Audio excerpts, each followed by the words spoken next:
betapa hebat dan jumawanya, hebat dan jumawanya MUI ini mengeluarkan fatwa-fatwa dalam 1 atau 2 hari itu bisa mengeluarkan fatwa 2 gitu. Maka saya gelar MUI ini adalah muifaha. Nah, muifaha, terserah kalau paha atau muifaha, Majelis Ulama Indonesia Fatwa Haram. Jadi mereka udah punya jadwal itu, saya bikin karikaturnya, terserah itu dia mau tersinggung, nggak urusan saya, karena itu fakta. Nah, saya mulai dulu yang terakhir ini, muifaha.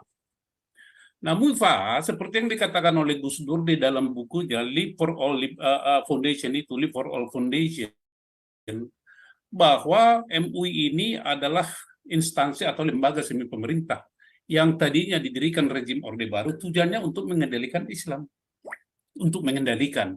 Tetapi sekarang malah terbalik. MUI yang sekarang mendikte dan mengendalikan negara ini secara tidak kelihatan, tetapi nyata bisa dirasakan. Jadi apapun yang Bung Robert perkatakan di Indonesia, termasuk diskriminasi yang sepertinya diperalat, ada di sana kejadian atau peperangan, dikirim orang-orang Batak atau Manado, dan sesudah itu dibuang. Dan itu memang strategi mereka. Strategi mereka. Cuma kita ini yang polos-polos, Bapak. Cukuplah kepolosan kita itu diperalat dan dipergunakan untuk kepentingan mereka. Selalu saya katakan, bentuk suatu jejaring yang mulai dari Papua, karena ini Papua adalah yang paling kuat ini sekarang. Jangan anggap remeh itu. Mereka itu punya modal sosial yang luar biasa di dalam mempengaruhi pola pikir dan kebijakan-kebijakan di Indonesia. Papua harus menyadari itu. Nah, kita harus merangsang itu, Bung Teddy sama Bung Robert, walaupun agak susah, tetapi kita harus mulai itu. Nah, jadi yang kedua adalah di Indonesia ini, kalau saya perhatikan mass media, statement-statementnya itu selalu dikatakan itu adalah perang Israel-Palestina. Perang Israel-Palestina yang disalahkan Israel, tetapi di sana Palestina tidak merasa berperang. Ini adalah suatu istilah-istilah atau diksi yang sebenarnya mempersulit perjuangan orang Palestina sendiri demi keuntungan atau kepentingan sekelompok orang tertentu di Indonesia. Hanya Kompas yang berani menurunkan beritanya di koran Kompasnya itu adalah perang Israel-Hamas. Hanya Kompas. Lain-lainnya selalu perang Israel-Palestina.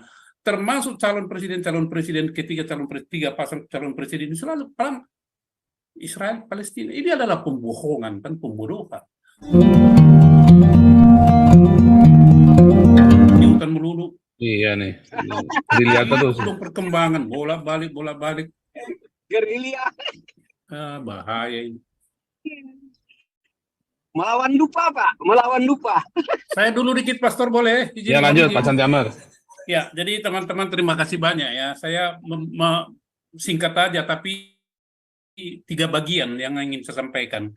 Bagian yang pertama adalah cerita tadi, orang Yahudi, kemudian yang dipaksa dia meninggalkan Torah yang sudah diajarkan ribuan tahun, ya, dan itu terus berulang-ulang. Itu satu. Kemudian mereka timbul pertentangan antara jemaat Yahudi yang Kristen dengan bangsa-bangsa lain yang sudah menerima Kristus. Itu ada pertentangan, itu Pastor Paul lebih tahu itu. Nah, yang kedua adalah bagaimana di Indonesia ini pemerintah melakukan pembodohan, dan pemerintah itu dikendalikan oleh invisible power di Indonesia. Sebutkanlah itu MUI. Saya sebutkan aja terang-terang. Itu dikendalikan. Nah, yang ketiga adalah betapa hebat dan jumawanya, hebat dan jumawanya MUI ini mengeluarkan fatwa-fatwa dalam 1 atau 2 hari itu bisa mengeluarkan fatwa 2 gitu. Maka saya gelar MUI ini adalah muifaha. Nah, muifaha, terserah kalau paha atau muifaha, Majelis Ulama Indonesia Fatwa Haram. Jadi mereka udah punya jadwal itu, saya bikin karikaturnya, terserah itu dia mau tersinggung, nggak urusan saya, karena itu fakta. Nah, saya mulai dulu yang terakhir ini, muifaha. Nah, muifaha seperti yang dikatakan oleh Gus Dur di dalam bukunya Live for All Foundation itu, Live for All Foundation, bahwa MUI ini adalah instansi atau lembaga semi pemerintah yang tadinya didirikan rezim Orde Baru tujuannya untuk mengendalikan Islam, untuk mengendalikan. Tetapi sekarang malah terbalik. MUI yang sekarang mendikte dan mengendalikan negara ini secara tidak kelihatan, tetapi nyata bisa dirasakan. Jadi apapun yang Bung Robert perkatakan di Indonesia, termasuk diskriminasi yang sepertinya diperalat, ada di sana kejadian atau peperangan, dikirim orang-orang Batak atau Manado, dan sesudah itu dibuang, dan itu memang strategi mereka. Strategi mereka. Cuma kita ini yang polos-polos, Bapak. Cukuplah kepolosan kita itu diperalat dan dipergunakan untuk kepentingan mereka. Selalu saya katakan, bentuk suatu jejaring yang mulai dari Papua, karena ini Papua adalah yang paling kuat ini sekarang. Jangan anggap remeh itu. Mereka itu punya modal sosial yang luar biasa di dalam mempengaruhi pola pikir dan kebijakan-kebijakan di Indonesia. Papua harus menyadari itu. Nah, kita harus merangsang itu, Bung Teddy sama Bung Robert, walaupun agak susah, tetapi kita harus mulai itu. Nah, jadi yang kedua adalah di Indonesia ini, kalau saya perhatikan mass media, statement-statementnya itu selalu dikatakan itu adalah perang Israel-Palestina. Perang Israel-Palestina yang disalahkan Israel. Tetapi di sana Palestina tidak merasa berperang. Ini adalah suatu istilah-istilah atau diksi yang sebenarnya mempersulit perjuangan orang Palestina sendiri demi keuntungan atau kepentingan sekelompok orang tertentu di Indonesia. Hanya Kompas yang berani menurunkan beritanya di koran Kompasnya itu adalah perang Israel-Hamas. Hanya Kompas. Lain-lainnya selalu perang Israel-Palestina. Termasuk calon presiden, tiga pasang calon presiden itu selalu perang Israel-Palestina. Ini adalah pembohongan, kan, pembodohan. Berkali-kali Mahmud Abbas mengatakan ini bukan perang Palestina. Hamas itu bukan mewakili Palestina. Tetapi di Indonesia ini begitu bodohnya. Pikiran mereka itu tidak terbuka. Sakau mungkin. Ada suatu apakah yang kalau Pak Pastor Paul bilang itu passwordnya itu sudah dibilang barang itu kan langsung gelap semua ada. Yang tadi blinking jadi gelap semua gitu. Nalarnya udah nggak jalan. Sakau. Ada roh yang menutup nalar mereka itu. Jadi mereka adalah selalu dijajah oleh suatu doktrin teologi yang justru menyesatkan mereka itu. Nah, ini apa akibatnya? Contoh, saya tadi baca koran itu ya, di Bekasi itu ada suatu demo besar-besaran. Bekasi membela Palestina. Dan itu dibiarkan oleh negara ini, dibiarkan oleh aparat, bukan diberi penjelasan. Oh, ini bukan perang Israel dengan Palestina, tetapi dengan teroris Hamas. Tidak ada yang memberi penjelasan itu, bahkan di-create sedemikian rupa sebanyak-banyaknya, massa turun ke jalan, maka mereka bangga. Ini para penyelenggara negara tidak menyadari ada sekelompok manusia, satu golongan manusia yang mencibir perilaku itu. Dan ini nanti bermuara seperti yang katakan Bung Teddy akan berpuncak kepada nanti suatu penolakan. Tinggal tunggu masanya saja. Jadi para penyelenggara hati-hati, dan Anda termasuk Muifaha, Anda hati-hati. Jangan Anda merasa raja terus di Indonesia ini. Ada waktunya Anda akan hancur dan rubuh nanti. Bukan oleh karena apa, tetapi paham itu. Karena ajaran Anda kan nggak benar. Anda kan menjajah, bukan mencerdaskan rakyat Indonesia. Selalu Anda bikin supaya bodoh dan Anda bisa mengendalikan. Nah ini, Muhifaha. Jadi karakter dari Muhifaha ini adalah sama dengan Yahudi, ya. Saya tidak katakan Israel. Sama dengan Yahudi, ya, yang tidak menerima dan tidak mengakui Yesus Kristus. Ada yang menerima dan mengakui Yesus Kristus. Ini saya ke bagian ketiga, Pastor. Nah, bagian ketiga ini, kefanatikan daripada Yahudi ini, Torah itu saya bisa paham ribuan tahun mereka itu, dan di sinagoga-sinagoga selalu dipercakapkan. Ya kan? Maka kalau kita baca pada Kisah Rasul pasal 15 itu sangat baik sekali di situ, ketika ada sekelompok orang Yahudi yang sudah menerima Tuhan Yesus, tetapi sudah mempraktekkan ada istiadat, dan Torah itu sudah mendarah daging bagi mereka, mengatakan kepada bangsa lain yang sudah menerima Yesus Kristus, kamu harus disunat supaya selamat. Akan timbul pertentangan. Padahal bangsa lain ini adalah yang diinjili oleh Paulus, Barnabas, juga Petrus, ya, Cornelius dan lain sebagainya itu kan, dan si Filipus. Kan bangsa-bangsa lain itu yang diinjili, dan akhirnya mereka menerima Tuhan Yesus Kristus, kabar baik itu. Tetapi ada sekelompok orang Yahudi yang sudah menerima Kristus mengatakan kamu harus disunat supaya diselamatkan. Nah, timbul pertentangan kan. Nah, Petrus menyampaikan tidak begitu. Paulus dan Barnabas menyampaikan juga. Tetapi ada yang namanya yang seorang ya setara mungkin rasul juga lah ya. Nanti tolong pastor koreksi saya. Yakobus. Yakobus ini sangat cerdas saudara-saudara. Sangat cerdas dia. Dia apa pada intinya ngomong begini. Keselamatan itu hanya melalui Tuhan Yesus Kristus yang kita beritakan, yang kita lihat dan disalibkan itu. Tetapi bagi saudara-saudara ya yang sudah mempraktekkan hukum Taurat itu dan sudah menerimanya ribuan tahun dan selalu dipercakapkan di sinagoga, silahkan, itu tidak menjadi masalah. Tetapi yang tidak boleh ditolerir adalah percabulan dan lain sebagainya. Oleh karena itu, saudara-saudara kami yang bangsa non-Yahudi, jagalah, jangan membuat orang Yahudi itu marah. Ya, jangan membuat orang itu marah. Kalau misalnya tidak bersunat itu tidak. Tetapi janganlah membuat mereka itu marah. Karena itu sudah menjadi kebiasaan mereka, ada istiadat mereka, dan Torah itu tidak bisa lepas dari diri mereka. Nah, kalian juga begitu, yang Yahudi sudah menerima Kristen. Jangan memaksakan atau menambah kuk kepada bangsa lain yang sudah menerima Tuhan Yesus Kristus. Dan sangat baik sekali pertemuan itu, damai sejahtera, dan selesailah konflik itu, tidak berkepanjangan lagi. Nah, masalah Palestina dan Indonesia ini, Indonesia harus belajar dari situ. Teman-teman ya, saya bilang, ini bukan perang agama, ini bukan perang suku, bukan juga perang antar negara. Hamas itu bukan negara itu, dia teroris. Nah, ini platform ini yang harus dulu kita bangun dalam pemahaman mindset kita. Memang orang selalu membangun narasi perang Israel-Palestina. Lo Israel-Palestina fine-fine aja kok. Baik-baik bisa dengan Mahmud Abbas. Fine-fine malah dia bersyukur. Ini si Hamas ini loh.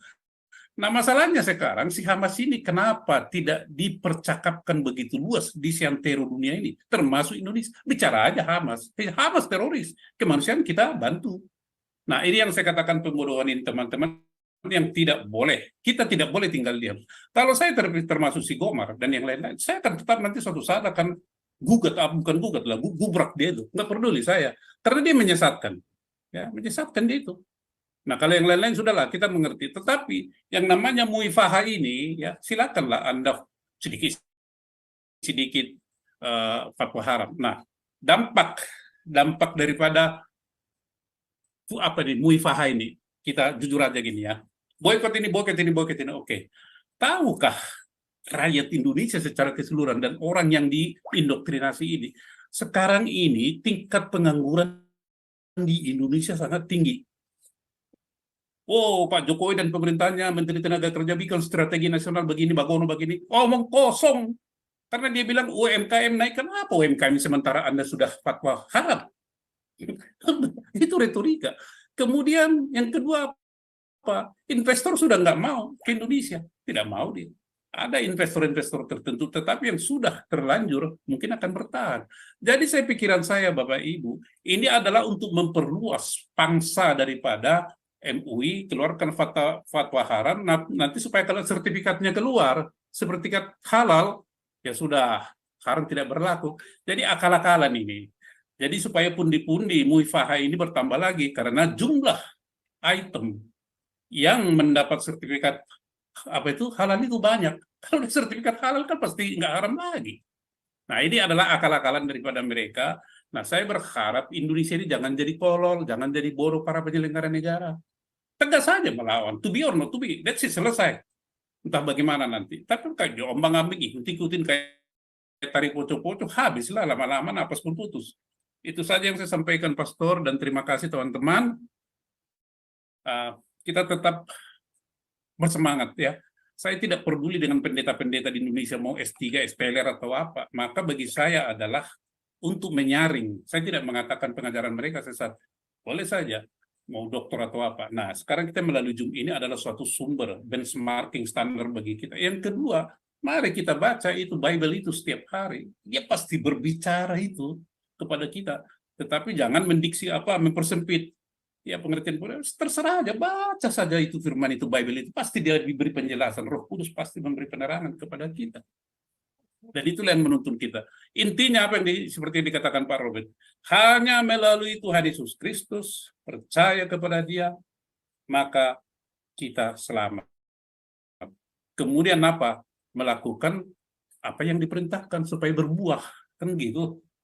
Bukan kita memaksakan diri berbuah dulu supaya selamat. Enggak, itu terbalik itu. Itu teori-teori kaderun. Kadirun itu nggak bisa itu. Sampai kapanpun itu tidak akan bisa terjadi. Karena cuma dia bilang kan, hanya melalui saya. Nah, cuma dia yang berani ngomong gitu. Siapa yang berani ngomong di dunia ini? Dulu, sekarang, sampai selama-lamanya. Nggak ada. Kalau ada yang berani ngomong begitu selain daripada dia, taiknya pun saya makan itu. Taiknya saya makan. Asal dia, tapi orangnya harus sudah membuktikan pernah ada di surga, mati, bangkit, dan naik ke surga. Jangan asal ngomong begini. Maka coba saya tanya, hei teman-teman yang ajarannya lain, coba tunjukkan kepada siapa orang yang berani ngomong begitu sama saya atau sama orang lain. Tunjukkan. Jangan menyesatkan orang. Terima kasih Pastor, terima kasih teman-teman, Tuhan memberkati. Duh, Pastor udah ngantuk ini.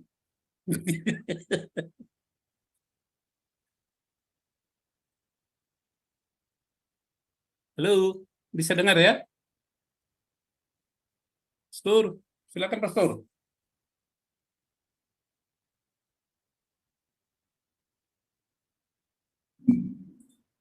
Oke, penutup.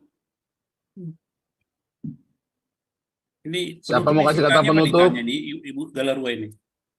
Kemudian nggak ngomong dia. Raja Uti masih di sini? Udah hilang nih Raja Uti nih. Ini Permesta itu Pastor. Oh, ini Raja Uti, Permesta mau kasih kata penutup.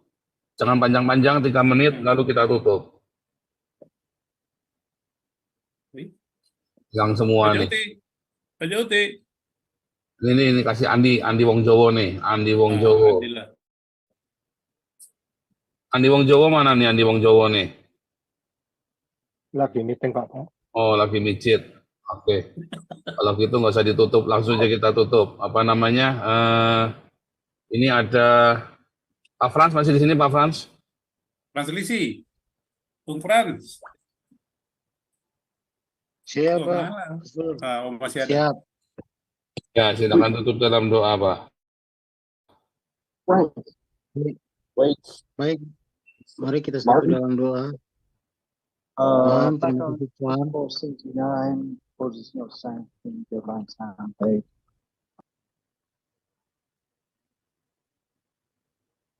Oke, mari kita satu dalam doa. Kau bilang kau menang debat, lawan domba yang sesat. Kau bilang banyak yang tobat.